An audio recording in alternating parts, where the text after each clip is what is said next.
इज़हारे आज़ुमे में पीटा गया अलग, अरमानों का मेरे सर से समाया हुआ। अब पूछिए कि कैसी क़यामत गुजर गई। भाई जब उसका मुझको पकड़ ले गया,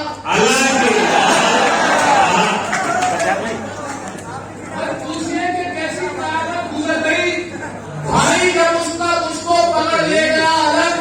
और ये शेर मुलाना करे कि जो कुछ शायरों की हकीकत है कि दो पार्ट के बीच में ऐसा फंसा कि बस, दो पार्ट के बीच में ऐसा फंसा कि बस, बीवी अलग है पीस की तिन्नुआ। दो पार्ट के बीच में ऐसा फंसा कि बस, बीवी अलग है पीस की तिन्नुआ अलग।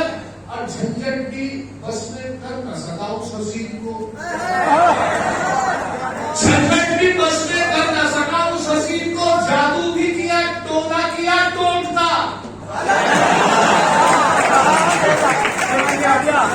जादू भी किया, टोना किया, टोकता। और झकी साहब मोहतरम और मेरे बहुत ही अजीज शायर शाह साहब की फरमाइश खिदमत कर रहा हूँ, लेकिन आप लोगों की मोहब्बत बिल्कुल एक ऐसी जमीन है। इस जमीन से मेरी शुरुआत हुई, पहला मुशायरा पढ़ा, यहाँ से आप लोगों की दुआएं मिली।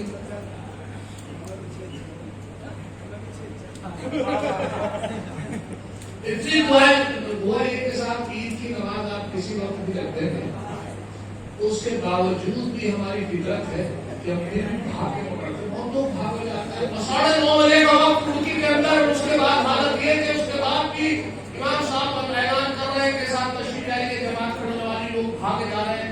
मेरी साथ की युवा के साथ मैंने देर से आंख खुली, चांद रात थी।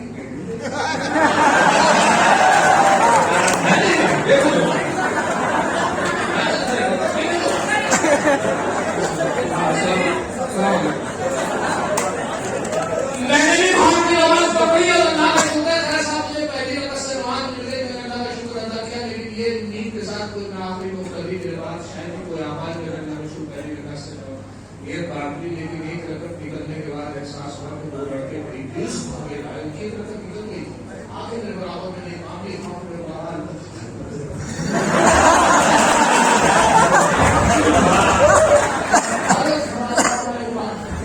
के साथ रुकू हुआ, सकता हुआ, कायम हुआ, फिर सलाम मेरा क्या तरफ सलाम मेरा दूसरों सलाम दे के नमाज मुकम्मल हुई। जैसे ही सलाम देते तो दोनों आपस में नमाज के बाद गुफ्तगू, मैंने भी सुना क्या कर रहे हैं कह रहे हैं। तो एक लड़का दूसरे से कह रहा था, देखा अगर वजू के चक्कर में रहते तो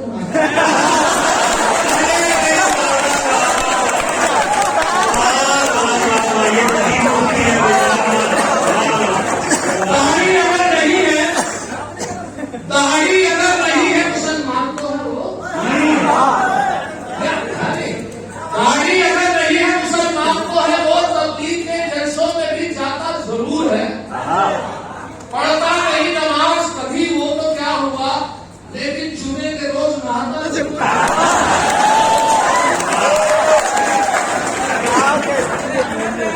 लेकिन जुमे के रोज नहाता जरूर है। अब ये बसादी के हमले से मुतालिक इस तरीके से हाजिर हुआ तो उसने ये बात है वो बदल पड़ी थी। मैंने मसीह साहब जो हमला को बोलते हैं, मेरे एक दोस्त ने मुझसे आइडिया मिला हमला कैसे बोलता है।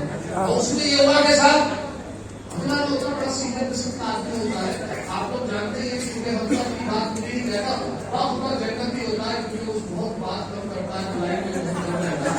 तो हमला तो है वो इतना सीधा होता है। मैं एक छोटा सा उस गजल से पहले उन्हीं का दबाव बनाया, बता दें छोटी बात सुना दूं। वसीम साहब जो है मेरे दोस्त है, हम जाके बोलते हैं, मैंने चौक पे भी भीड़ देखी, बहुत सीधे हैं। देखा तो कौन सा वहां पे भीड़ में क्या हुआ, तो देखा वसीम साहब का झगड़ा हो गया पीछे। और झगड़ा इस तरीके से वो आदमी से झगड़ा रसूल लाके पीछे नजर आई के बाद एक के पीछे एक के बाद। और वसीम साहब ने खामोश खड़े, मुझे अच्छा नहीं लगा, मेरे दोस्त होने के नाते और साहब चाहे कि मैंने कहा वसीम भाई भी दो भाई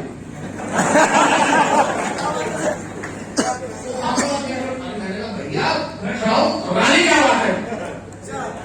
वो एक साथ साथ काफी दूर हल्के चौक में जा के उनकी आवाज निकली थी।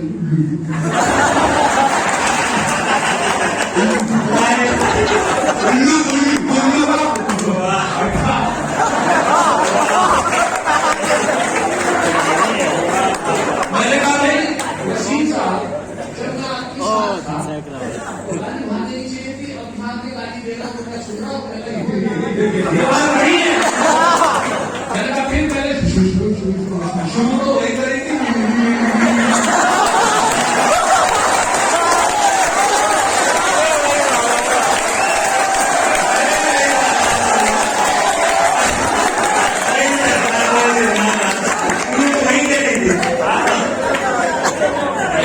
हमारे शरीफ भाई मीडिया वाले जो आपको मीडिया से रील बना रहे हैं, कोई भी शहर ऐसा होता है नहीं है, वो ऐसा सिस्टम रहता कि जैसे कोई जब आदमी पर बात हमेशा चेक करी होगी आपने कि जब आदमी आँख काटता तो नीले रंग की मक्खी आ जाता है।